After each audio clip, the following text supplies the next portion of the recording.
Hi, Zach. Oh, hi, Steve. Hi, guys. Hey, Hi. Hi. it's Renee. I did see Steve for a second. He's the Phantom. You don't need to see me. You eating dinner or is that already done? I didn't catch that, Renee. Steve, how are you feeling? Better. Oh, I'm glad. Good. Oh, no. Did I just ask you, you're not feeling well, and I asked you if you were eating dinner? Yeah. Yeah, we had a big family thing yesterday, so something, Oh, yeah. Hi, everybody. Hi, Justin. Hey, Justin.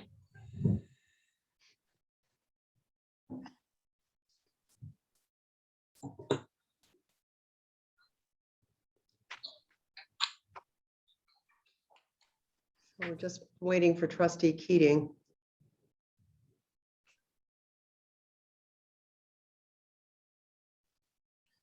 Hi, Jeff.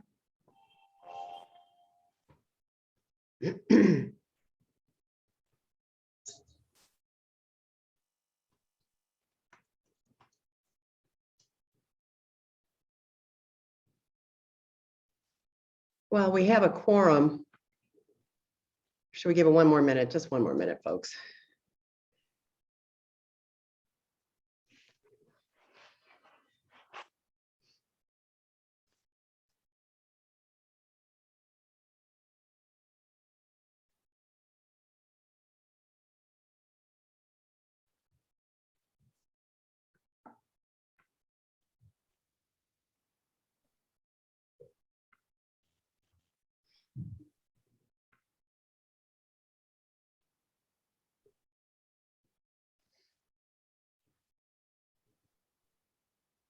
Well, we do have a quorum, so I'm thinking we should probably just get started, and I'm sure, Dan will be joining us shortly. I make a motion to open the meeting. Is there a second? Second. Okay, roll call. Trustee Stetser, hi. trustee Lightgib, Aye. Mayor Plummer, Aye. motion passes. Thank you. Before we proceed, I just would like to acknowledge the recent passing of Mark Harrington. He moved to the village several years ago, and he really loved living here. And he also served our community as a member of our Historic Preservation Board. So I would just like all of us just to take a moment of silence and remembrance.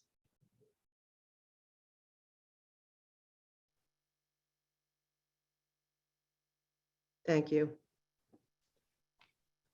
I will read the conflict of interest disclosure. Does any board member have a disclosure regarding any relevant information or contact pertaining to any of the items on the agenda? I'm hearing I do not. No. hearing head nodding no. I do not. Okay, thank you. Does any board member have a conflict of interest regarding any of the items on the agenda? That is, having a financial interest in the outcome of a vote on an item before you? I do not. I do not. I do not. I do not. If a conflict of interest then is identified, just so the public knows, then the board member must recuse themselves from participating in any discussion or voting on the agenda item. With that being said, I would like the clerk to read the open meeting compliance certification, please. I'm going to record these so I can just push a button at the next meeting. The public will have opportunities to comment on specific agenda items when they occur in the meeting and also on general matters at the end of the meeting. Speakers can comment once in each comment window if it is on the specific agenda item. It is not a debate, a deposition, or a panel discussion. If an attendee is participating via web conference technology such as Zoom, the clerk will announce how attendees should signal that they wish to comment. This may differ by platform, but typically is accomplished through the raise hand feature. And that is the feature we are using this evening. Also, you can put your questions in the Q&A spot. I will not be checking chat. So if you put something in chat, I'm going to apologize. I am not looking at chat and will miss that. Speakers must give their name, address, and organization. There shall be an exemption for any category of people protected by New York State law. Speakers must be recognized by the presiding officer. Speakers must limit their remarks to 3 minutes on any given topic. Speakers may not yield any remaining time they may have to another speaker. Board members may, with the permission of the mayor, only interrupt a speaker during their remarks for the purpose of clarification or information. Speakers must observe the commonly accepted rules of courtesy, decorum, dignity, and good taste. Interested parties or the representatives may address the board by written communications to the village clerk at villageofpittsburgh.com. All written communications will become part of the record and will be attached to the meeting minutes for the meeting. At the center's request, written communications will be read aloud by the clerk at the meeting and will adhere to the 3-minute time limit. If printed materials or other media are provided by attendees during the meeting, they must be submitted to the village board with optional distribution to audience members. All materials will be part of the public record. Private distribution of materials to audience members only is prohibited. Thank you. Okay, thank you. Well done. We'll start with the department reports, please, the treasurer's report. And Dorothea, I believe you have that this evening. Yes, I do. Brooklyn sent out earlier to everyone the vouchers for approval. He figured he would take advantage of this special meeting to get some bills paid. Is there any questions or concerns related to the vouchers? Nothing? There were no call outs, so it seemed all straightforward. Yeah, these So are I'll pretty make a standard. motion. Yeah. I'll make a motion to approve the vouchers as distributed. Second. Roll call? Trustee Keating, Keating, aye. trustee Lightgib, Aye. trustee Stetser, Aye. Mayor Plummer, Plummer, aye. motion passes. Thank you. Any report from the village clerk? Actually, just a quick approval I need. I need approval. We have a new employee, Danielle, that was approved by the board last month. She's been with us 2 months. She is part of our healthcare, and I need to fund her HSA for 2 months. Let's see here. So I would just request that the board authorize me to fund that for the 2 months. Okay, is there a motion? So moved. A second? What is the total on that? Do you know? I figured you were going to ask me and it went right on my head. I think it's going to, I believe she has a family plan, so I'm going to guess it's going to be, I'm sorry, I should have looked this up. Totally lost my Look, mind today. It's you going to wanna be table limited it? to about $900. Yeah, I thought it was less than 1,000. So moved. Is there a second? Second? I'll Any- second the motion. Second. Oh, Thank you. go ahead. 2 seconds, okay. Okay, trustee Keating, Aye. trustee Lightgib, Aye. trustee Stetser, Aye. Mayor Plummer, Plummer, aye. motion passes. Thank you. Okay, thank you. Moving on to meeting items, we have some non-municipal permits before us. The first one up is the lighting of the menorah for the Chabad. Let me see if he is in attendance this evening.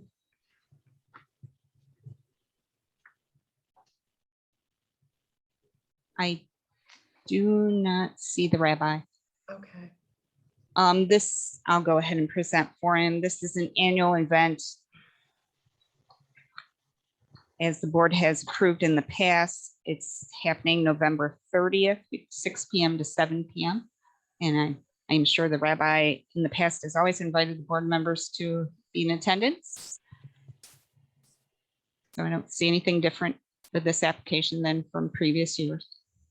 I'll make a motion to pass. We need to waive the 45-day. Yeah. Yes, I'm sorry, forgot about that. Okay. Thank you, Jeff. Is the motion amended to, Yeah. I'll second the amended motion. okay, Okay, roll call. Trustee Stetser, Aye. trustee Lightgib, Aye. Trustee Keating, Aye. Mayor Plummer, Plummer, aye. motion passes. Okay, and then next up, we have the Pittsford PTSA. It is crossing guards for students. And I would like to thank Renee also for helping to sort of pull this together as well. Is there anybody here? If you're here, if you Jen, could raise your it's- hand so I can find you real quick. I'll hand up. Thank you. I Mhm. found you.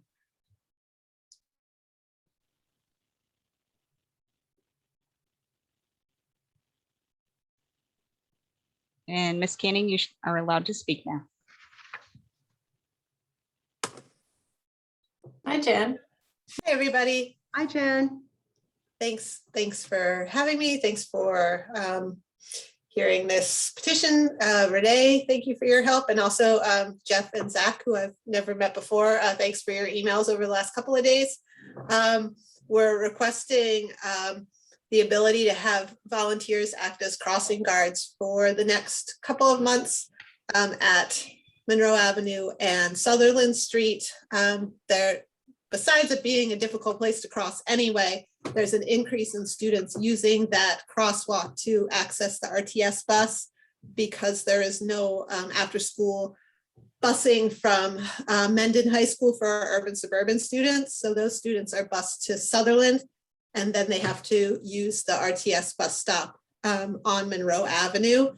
According to Supervisor Smith, there are funds in the budget for 2022 to hire a crossing guard for that spot, and the PTSA wanted to step in and fill the need on a voluntary basis in the meantime in order to make sure that the students had the opportunity to safely cross at that location.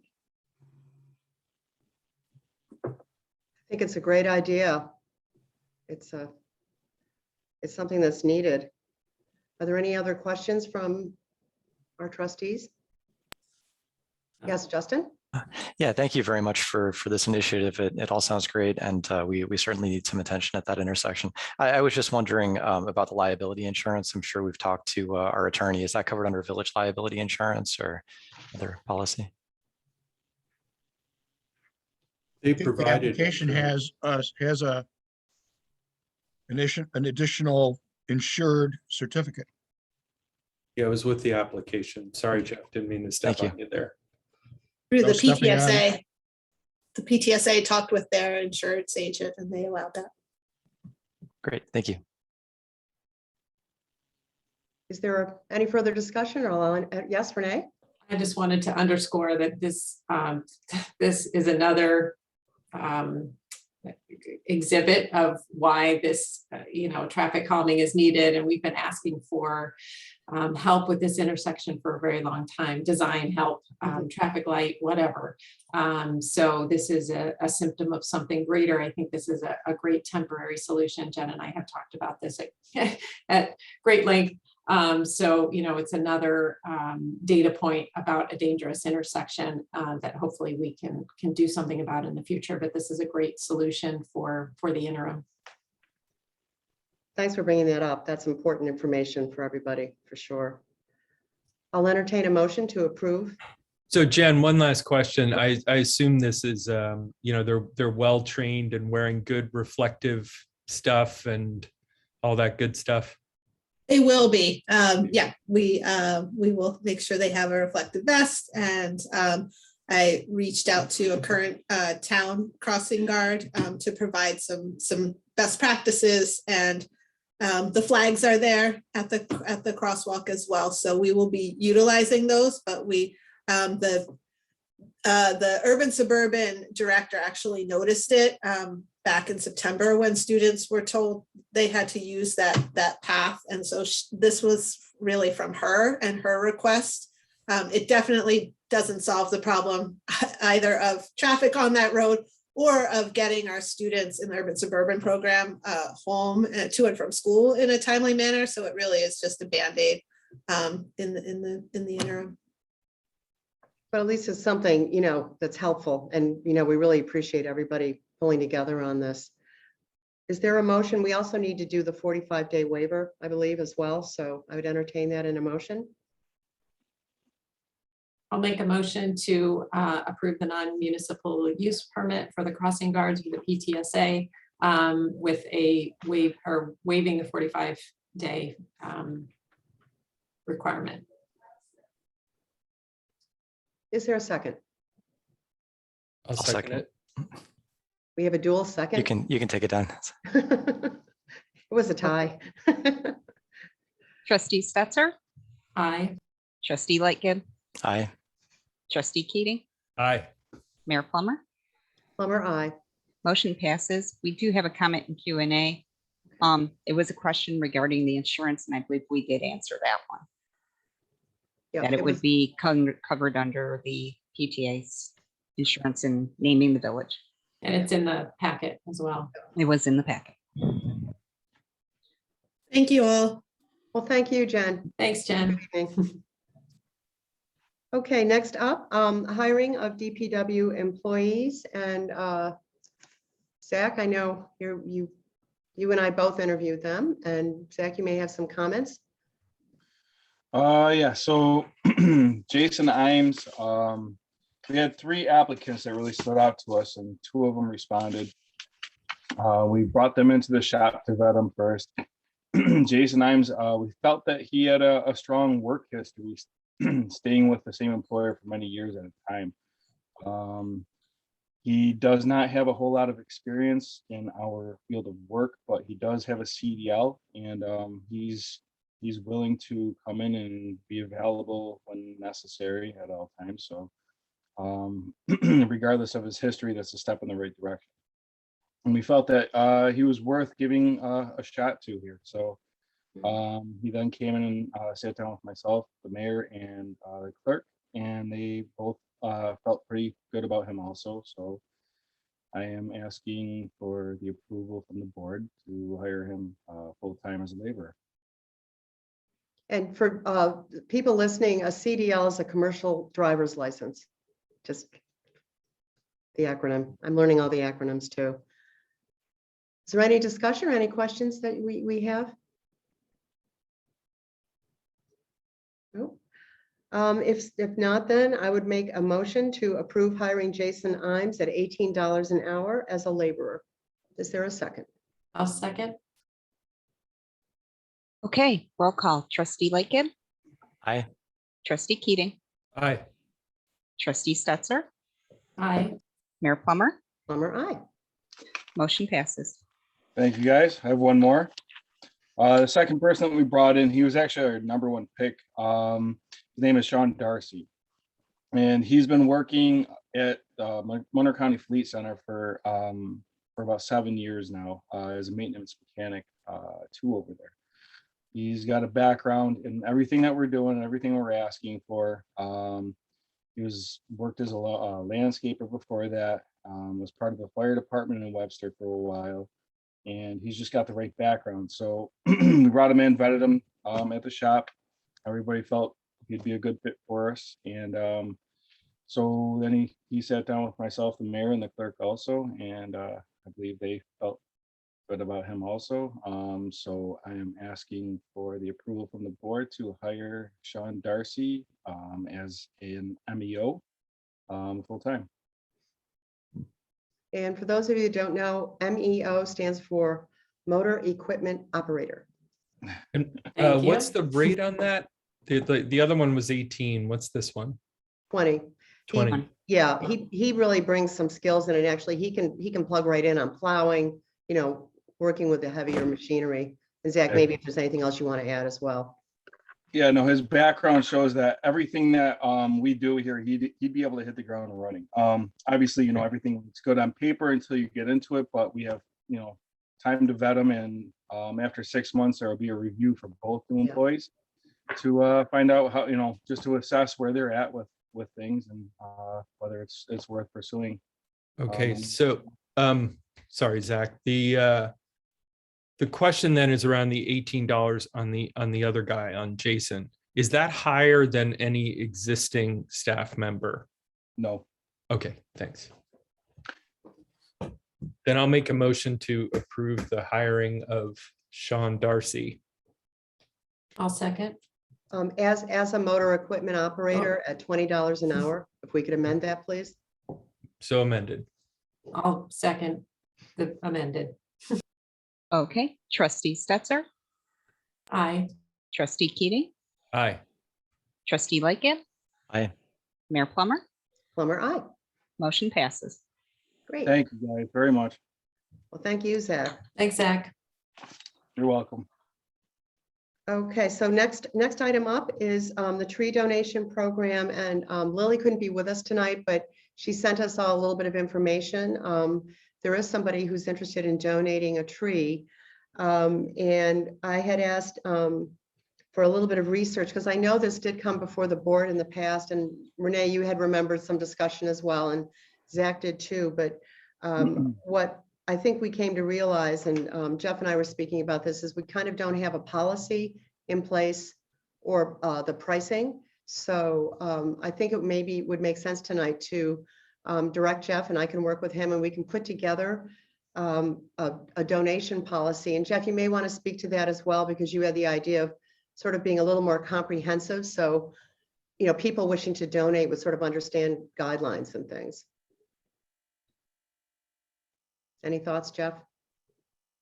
Those guidelines would be assure them of how their money is going to be used, or the funds are going to be used, and the oversight that the Board of Trustees in the village will give it, which I don't think we currently have.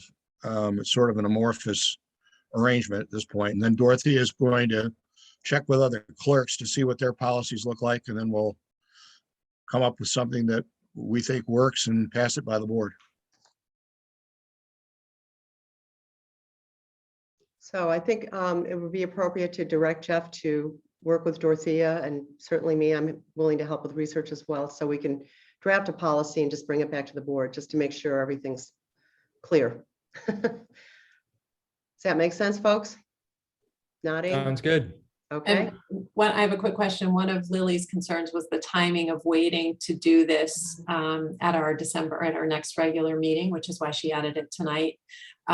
So will it still allow, I think this is the appropriate process, but I'm guessing that timing will allow for whoever wants to gift a tree for the holidays still to meet that deadline if we draft it, and then we can approve it at our next meeting. Is that? Yeah, I would think that would be helpful. Okay.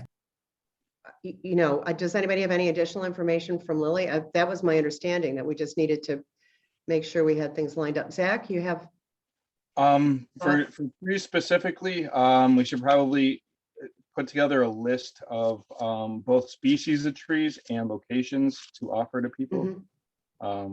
Just my thought. Thank you. Yeah, I think that, and we'll be reaching out to you as well, because I think that'll be part of our sort of our policy and how things would be administered once administered, I should say, once someone would like to donate. You know, where it would go, the type of trees, you know, preference for native trees, non-invasive naturalized trees, you know, those kinds of things. So, you know, so people understand where the opportunities are. Yeah, a lot of the tree pits that we would have available are not necessarily places that are in high focal areas. So we'd really have to look at, you know, locations that people would want to have a tree versus what's available. Well, I think that can be worked out. I mean, you know, as Dorothea is doing research with other municipalities and how they handle that, you know, so I think we'll be able to come up with some positive aspects to this. Okay. Okay. Yeah, you know, I'll circle back with Lily. I'll shoot her a quick email.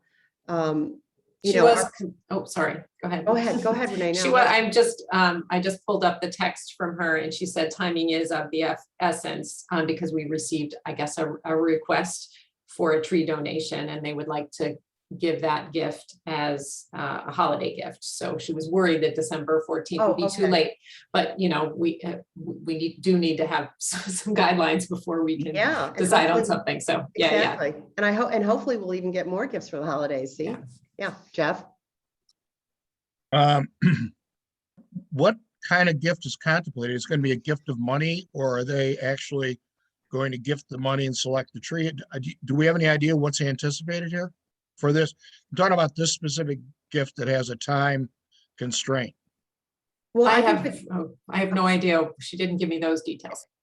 I would think that it's probably would be even maybe like a gift certificate to the person receiving the gift for the tree. The tree To be planted in this to be spring. planted in Yeah. the spring, which is what Lily mentioned. So I don't think there's an urgency about planting the tree. I just think Lily wants to make sure that the resident wanting to give the gift that, is before the holiday. So if we, approve this and turn this around on the 14th, I think there should be enough lead time. That's Yeah. my sense of it, because I think Lily was right. We've presented it now. We're going to pull together the policy, bring it right back on the 14th. And I think that's a good thing to do because I think the trees will be really nice gifts for people. Yeah. It's Everybody not to loves it. actually have the tree. It's the promise of the tree. I think like a Yeah. gift. Yeah. Yeah, I think so Okay. too. And right now, I think, and Zach, correct me if I'm wrong, I think donating a bench is roughly 1,200, Yeah, right around there. right around there, $1,000 to $1,200. something like that. Yeah. Yes, Jeff? Do we know what do we do now with, are we the ones that send out some kind of acknowledgement to the giftee, if you will, that this has happened? I mean, what's the mechanism? Typically, we get a resident or someone that contacts the village office and we have them contact trustee Lanfear. And she arranges with us to order the bench through Zach, and then we install it and we notify the person that purchased it that it's there. And typically it's been done as a remembrance. Am I right, Zach? It's typically, Typically, Yeah. yeah. yeah. It sounds like this person though is wanting some documentation of the gift given delivered to the people that person wants to know gave the gift. Like a Dorothy and I, voucher or yeah, something. excuse me for interrupting. Dorothy and I spoke about that, sort of almost like a gift certificate or an acknowledgement from the village that could be sent, to either the donor to give to the recipient or, however they want to have that handled. But we probably should come up with something, I think, kind of nice to acknowledge that this is a gift. And we could draft a certificate or something before the next meeting, and have that ready for the Yeah. board to review. Why don't we do that? Okay, I so think- can I ask or just have a quick point of clarification for the information that she sent us? She's actually proposing a donation price of 400 to 450. She said, using this price, this is the email that we received from her. Using this pricing as a guide, I wish to propose to the board a donation of 400 or 450 if an individual or group wishes to have a tree planted in the village. So I hear you all want to have a little research first, because I have no idea if that's, It's not as simple as planting the tree, there's other aspects of care for the tree, particularly in its first year, to make sure that it's established and all of that. So we may, that may be a base price that we work with and, we figure Okay. it out from there. I mean, I think Lily was just throwing that out as based something. on the pricing Yeah. sheet that she sent from the one Yeah. vendor. Yeah, okay, so Mayor Plummer, you're gonna follow up with her just to make Mhm. sure. Okay, awesome, thank you. Yep. Any other thoughts on the donation? Next up, the appointment to fill a vacancy on the Historic Preservation Board. I just wanted to let the board know, we do have sadly a vacancy because of the loss of Mark Harrington. So I am appointing Kendra Evans to just fill the remainder of his term.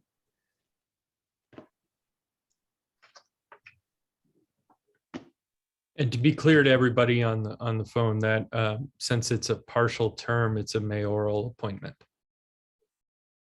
Okay, we do have hands raised. So the other thing I wanted to mention was I wanted to thank the mayor and Dorothea for following through on posting about open board positions. That has made a big difference in terms of our transparency. And that's a new thing, and I think it's just great. So thank you for doing that. Okay. Yes, Okay. Dorothea? Did No, you? Thank you, guys. All right, let's, first person.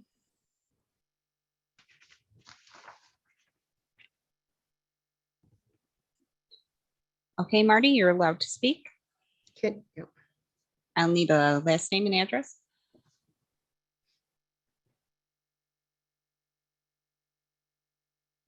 Good evening to everybody on the board. Can you hear me? Hi, Marty. Hi, as a resident of the town, or actually a resident of the village. Oh, I'm and sorry, sir, can you please give your full name and address? Marty Martina, 30 Locust Street. Thank you. So as a resident of the village, I have serious concerns about Miss Evans being appointed to the Historic Preservation Board. While I realize the mayor has legal authority to do this, I believe this appointment should be questioned and not implemented because her resume contains 3 glaring errors. I'll quickly go over them. She lists the Village Learning Studio as a business that she operates 2014 through present. It is no longer in business. It has not been for years. That business was initially registered as a corporation with the New York State Department of State Division of Corporations, January 7th, 2014. Since that time, the filing has never been renewed. The business itself has not been operational in the village of Pittsford at any location. She lists, number 2, she lists that she's VP of Educational Council at Pittsford Central School District as a volunteer position that she had held. First of all, that position was actually the Vice President of Education Council for the Pittsford Parent Teachers Student Association at the Pittsford Central School District. It's important to note that she abandoned this position mid-year. She did not complete her 2-year term, and she left the Pittsford Teachers Student Association to find a replacement for her position. Number 3, she lists parent representative of the Pittsford Central School District, the Pittsford planning team, as a volunteer experience from 2017 to 2019, 2 years. That position is actually a 3-year term position due to her inability to attend regular meetings and consistent absences. She was actually asked to step down after 2 years so an alternative could be appointed. In addition to the fact that her resume contains incorrect information, I believe 2 or 3 other people also submitted applications of interest to fill this position. Were they more qualified? Will there be more committed to the position to fulfill their obligation to serve a full term? Is it possible that the other 3 applicants' resumes could be reviewed by the board? Please note on her application, she specifically pointed out her attention to detail and that she's detail oriented, but apparently not with her resume. I cannot imagine how the village mayor could possibly think that appointing a candidate to the board who has such glaring errors on her resume is okay. A candidate who also shows a consistent pattern of not completing terms of organizations she claims to support or hold volunteer positions within. Fact-checking experience is very important. I'm sure that our board of trustees agrees. The good news is we waited this long. We can certainly wait just a little bit longer. I'm not sure what the hurry is. I ask our entire village board that we do this in truthful and equitable manner. Review of all the applications for this position and fact-checking them. And I think as an example, just going over the appointments. Excuse me, Marty, you're pretty close to 3 minutes. Yep. Just so you know. Thank you. If you could wrap up. Yep, we just saw an example of discussion for appointments for hiring for the village crew, which is a perfect example of the transparency that I hope we would see with this position. Thank you. Thanks, Marty. Dorothy, is there anybody else? Yes, there is. Hold on. There's only one thing I want to correct in there. The trustees have seen the other resumes and reviewed them. So that was incorrect. Okay, this should be Mr. McBride. If this is you, can unmute yourself.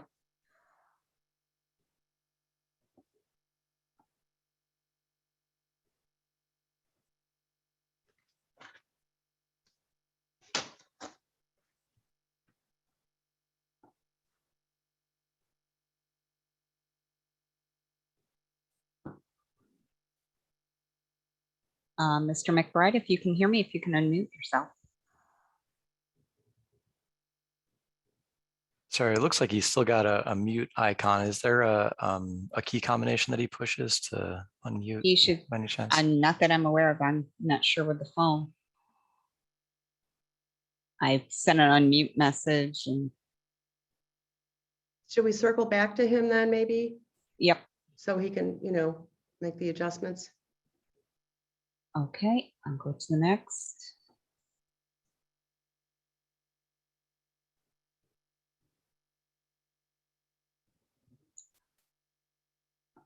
Okay, Ms. Cove, you should be allowed to speak.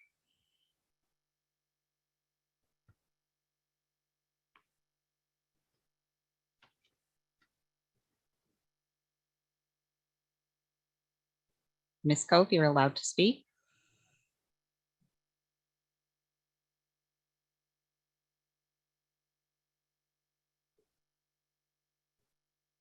Oh, Hello? There we Yep. go. Okay. Hi, All right. Lisa. Sorry about that. Hi. I'm in the car, so please excuse the sound, or I'm trying to kind of, I just pulled over so I can read what I needed to read. This is Lisa Cove. I am the current chair of the HPB. Full disclosure, I did have an opportunity to talk to Mayor Plummer today to express what I wanted to state to the trustees, as well as all the village residents that are on, and for the record. Lisa, could you please state your address as well? Yes, 44 South Main Street. So I too have some concerns with the Kendra Evans being on the HPB. I guess my first concern is that there is no qualifications that Kendra has for being on the HPB except for her desire. And according to our ordinance, an applicant should be considered based on experience, training, and desire. And to me, the other two are so very important, and we really need somebody on our board that has some of that experience to help us to do our job for the village residents.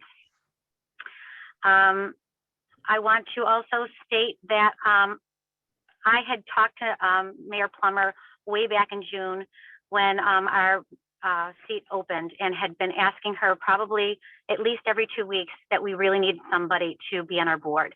We are now at in November, conveniently right after the town supervisor election, which Kendra did not win. So that now that she has not that need, she is now all of a sudden placed in this position. So that concerns me. And I really do not want this to be a political pawn for her to get some experience on village government, so that when the trustee position opens, that she may automatically just feel that she's now qualified to run as a trustee. So I just really feel that this is some kind of political stepping stone, and I don't need this. I don't, the village doesn't, the residents don't, and my board doesn't. And it's going to take me a lot of time and effort and training and orientation to get this person on board because she has no experience. And this is volunteer time for me. And if Ms. Evans decides to leave to do something else political, then I'm really uncomfortable with that.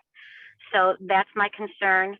I want that to be on the record so that if this does happen, you'll see, I told you so. But I really also feel that Ms. Evans has been so very politically involved in the last 10 years that I'm worried that she may have to recuse herself, or she might be biased by some of the applications that come before us. And again, I need a full-fledged board member to help us with voting, for discussion, and to help to educate the community on historic preservation. And I just don't feel that she's the one. Thank you so much. Thank you, Lisa. Appreciate that. And I appreciated our conversation earlier today. Yeah, so do I. Thank you. Yeah. Safe travels.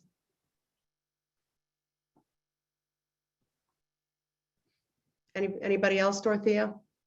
Any other hands? Okay.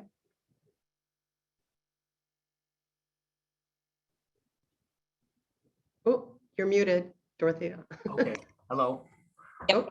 Robert. Mr. Corby, you're set to go. Robert Corby, 7 Washington Avenue. I served on the HPB for 5 years before I was mayor. I'm certified in historic preservation under Federal Register 36 CFR for both architecture and historic architecture. I have a question and then a comment. My question is, Peggy Brzee oversaw the update of the village's historic preservation code to comply with the new New York State model ordinance, of which I was a committee member and helped draft. She's had extensive experience, including many years as president and a member of Historic Pittsburgh and as a member of the HPB itself. Carl Fleischman not only purchased the historic Carver Wolf House, but with his wife Carl has restored several other houses and actually organized a historic district to protect the area in one of the previous areas that he lived. So both of the other alternate candidates had extensive experience in Kendra in historic preservation. My question is, what quality does Kendra have that makes her a better candidate than the two people that have actual experience in historic preservation? Thank you for your comment.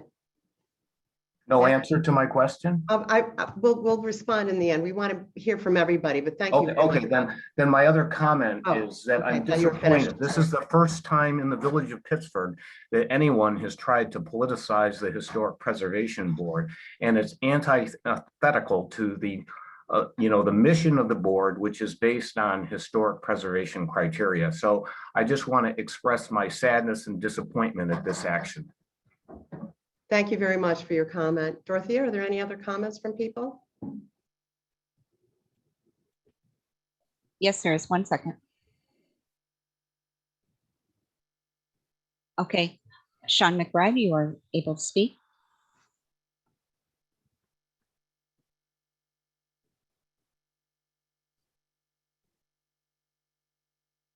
Oh, is it Bill? Maybe trying again.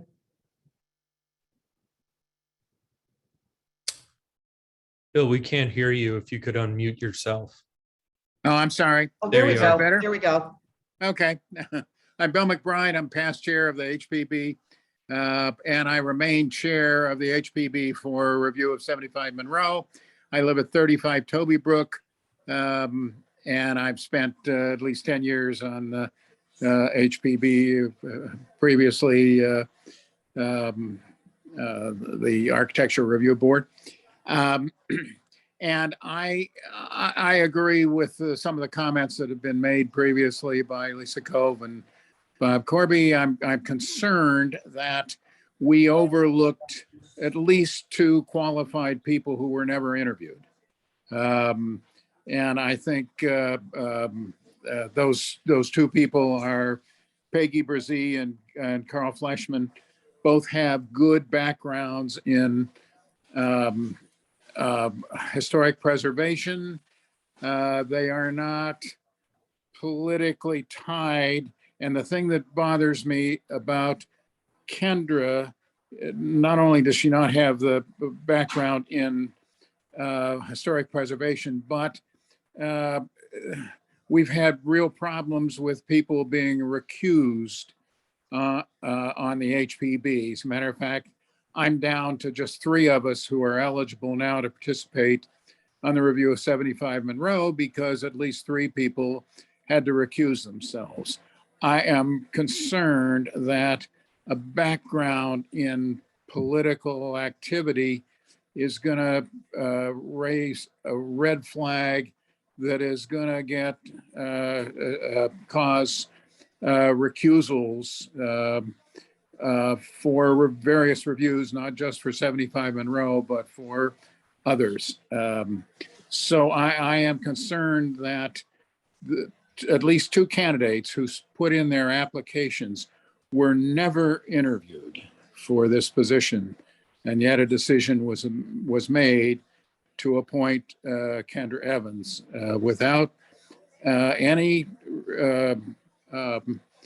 review of, or at least interview of at least 2 other applicants. That's my position.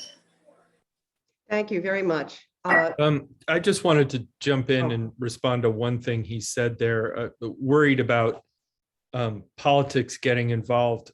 One of the other candidates that he's talking about has actually held political office. So I don't see how you could say, I really don't understand the argument. It can't be applied to one and not the other. I just don't get it. Okay, thanks, Dan, for that. Yes, Dorothea, is there anybody else who would wish to speak? Mr. Martinez wants to speak again. I would ask the board whether He's already spoken, and I think it's appropriate that we let other residents speak. I think he's made his points, and he's been very clear. Is there anyone else? I'm looking right now. Okay.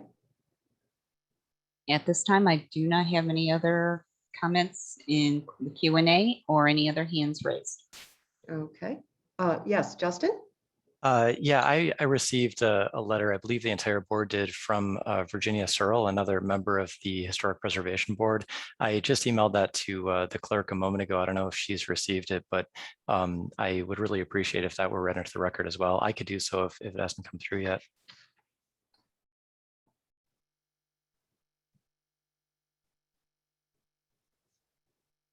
I do not have that correspondence from you. Do you want to go ahead and read it?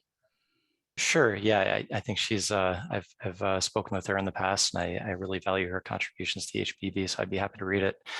So this was sent to all of the members of our board, and it's addressed to Mayor Plummer, members of the Village of Pittsford Board of Trustees, from Virginia Searle, member HPB. And the letter is as follows. Mayor Plummer notified HPB members on November 19th that Kendra Evans will be put forward to fill Mark Harrington's open seat on the HPB.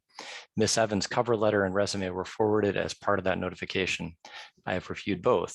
While she may have an interest, she has no experience or training in historic preservation. It has also come to my attention, not from Mayor Plummer, that at least 2 other candidates have expressed in writing to the mayor an interest in this open position.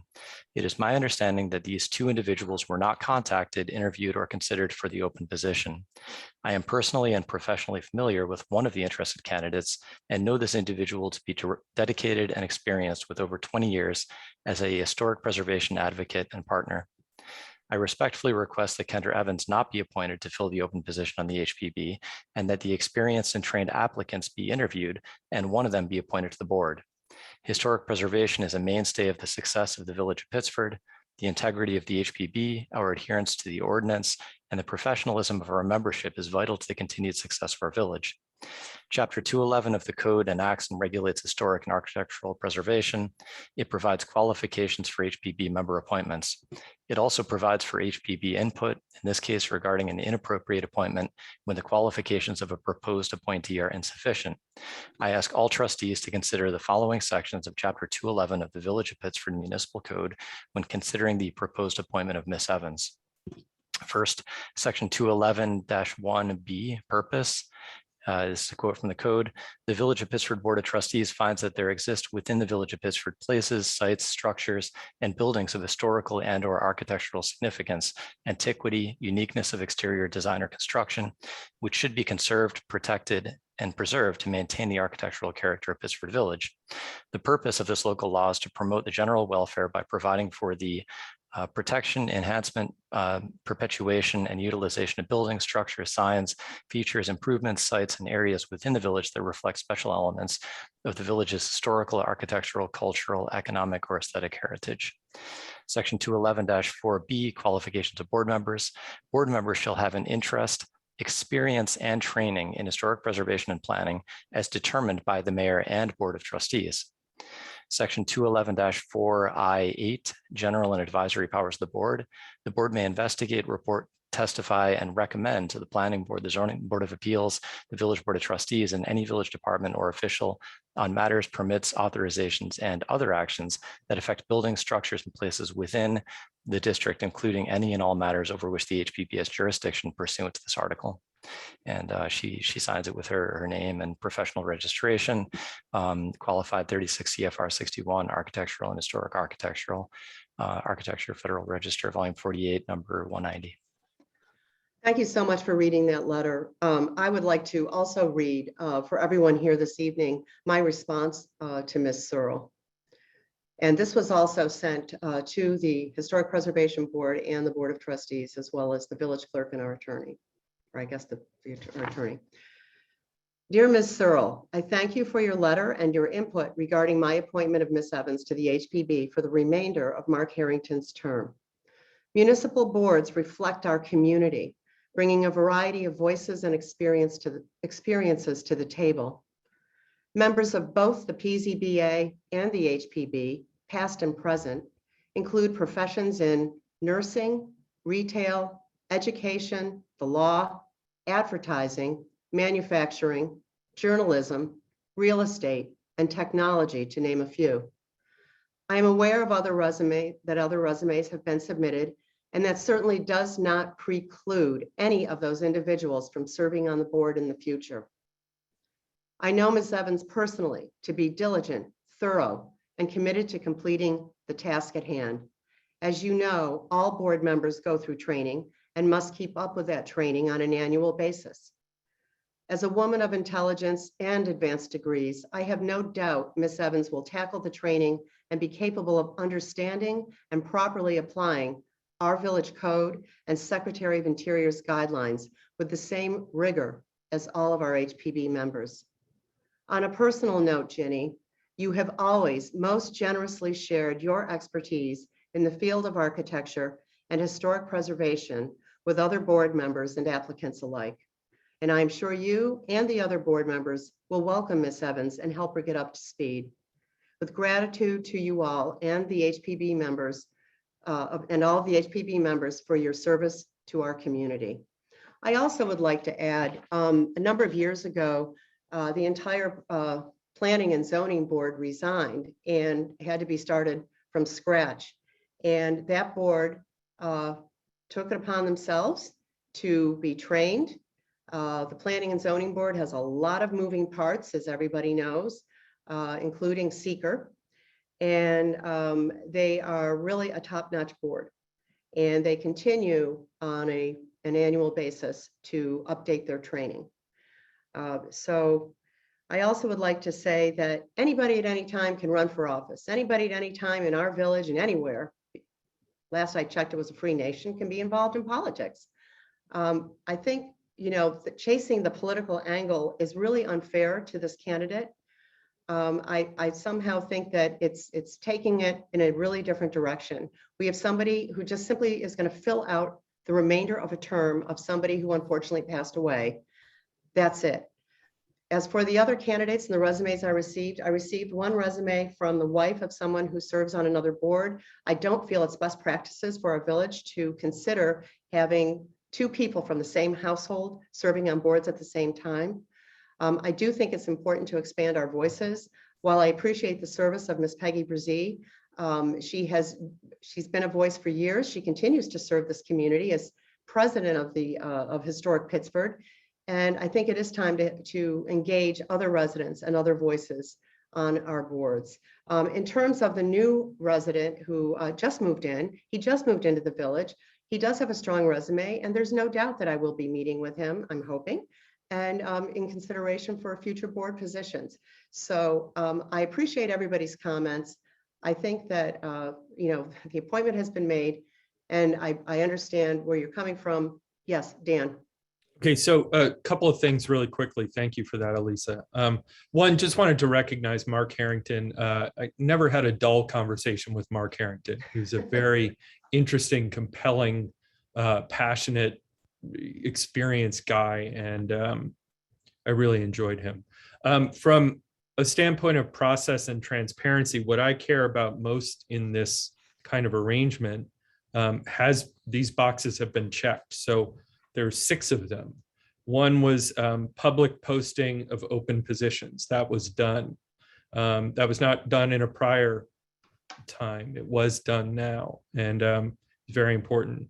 2, communication with the board chair directly from the mayor to the board chair so that there are no surprises. 3, public notice of board appointments to allow the public to weigh in like you all have tonight. That's very important to me.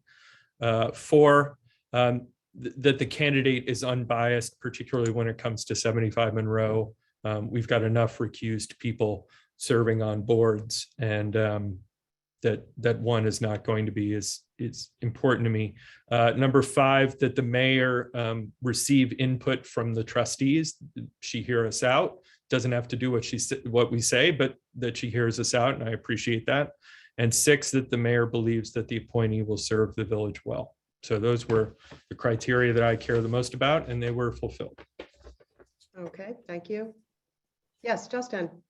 Yeah, I just wanted to comment that, I think that this is not necessarily about what has occurred or what the process has been. I'm not entirely aware of what it was in prior administrations, but it's really the standards that we want to hold ourselves to. And I think that it's incredibly important in terms of transparency, encouraging people to feel welcomed in the administration, to make sure that we're being transparent and people are able to see how we're making our decisions. So I had a question for the mayor about what those criteria are and how you've mentioned a couple of things. I guess I'm still not clear on two things. First of all, what are the specific qualifications of Ms. Evans related to historic preservation? And secondly, were the other applicants interviewed? Were they contacted at all after they applied? They were not. And I just gave my reasons why. And so you can go back in the record and review that if you would like. I think it's really important for all of us to understand, this isn't magic here. We have people interested, in this instance, Ms. Evans, in serving our community. She's capable of being trained. She's capable of learning the code, just as many other members of boards, past and present, have done with zero background, whether it's in planning or zoning or historic preservation or architecture. And I think somehow to single out this individual in this manner because of that, when they're simply just filling in for the remainder of a term, I think is really a little bit unfair. And I would hope that as neighbors and as residents, that we would just certainly move forward.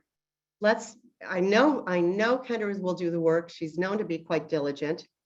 And she'll be able to fill that spot for the remainder of the term. Yes, Justin, one more comment and then we're going to move on. Sure. Well, I certainly appreciate anyone stepping up to serve the village. My concern, we just came out of a meeting, the last village board meeting, where our board voted to hire a personal friend of the mayor. We did not have a resume for that position, and the position was never posted. So I think that in terms of making sure that our hires and our appointments are transparent, so that we're welcoming to the village and so that we do have a diverse applicant pool, we really need to work to hold ourselves to higher standards. And what we're talking about here is not just one application where we did not properly vet the applicants, in my opinion, but a pattern that is developing where we are not doing our diligence to make sure that this village is welcome and opening, and that we're doing our responsibility to vet a broad pool of applicants. So I have to add my concerns to the many other residents who have spoken in this meeting. And I do also object to this appointment, and I think that we can do better and hold ourselves to higher standards in the future. Thank you so much for that. And I would just like to follow up with one last comment before we do move on. There was unanimous agreement because of the emergency situation. We had a resignation of the deputy clerk.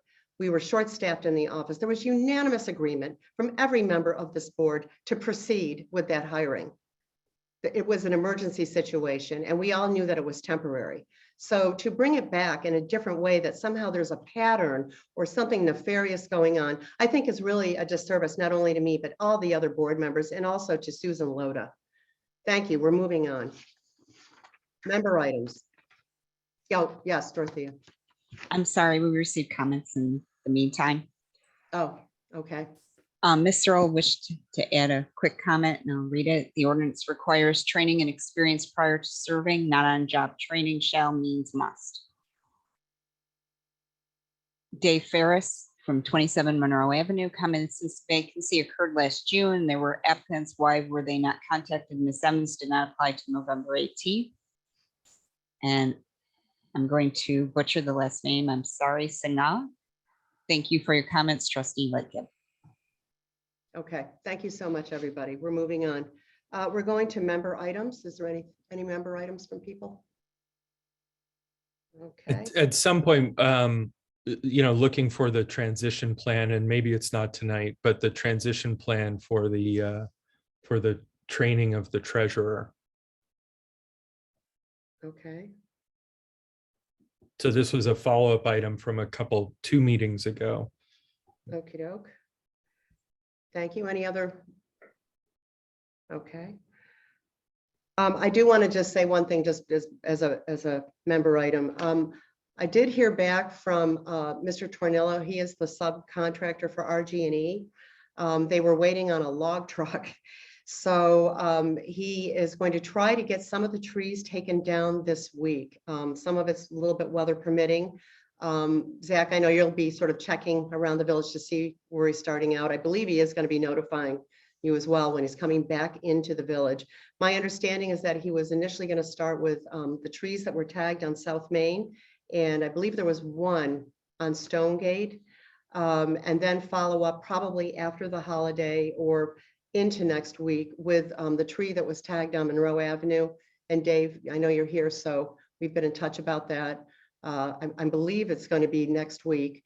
And then also the one on Elmbrook. So just to give everybody an update. And when he is in the village and we get something more definitive, we'll post that as well, just to give people a heads up. Okay. Any other comments? All right. Then I make a motion that we go into executive session regarding a human resource matter, and it's related to specific employees in accordance with Public Officers Law, Section 105. Is there a second? Oh, Dan. Yeah, so just, is there anything after that, or, you know, should people No, stick no, around? so, Okay, yeah, this is thank you, gonna be Dan, the. thanks. Yeah. Yeah, that's the So- last.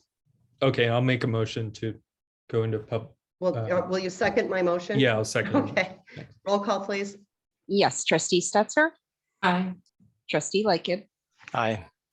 trustee Keating, Aye. Mayor Plummer, Aye. motion passes. Thanks, Thank you, everybody. everyone. All right, bye. Thanks. Thanks. Good night, everybody. Good night. Thank you.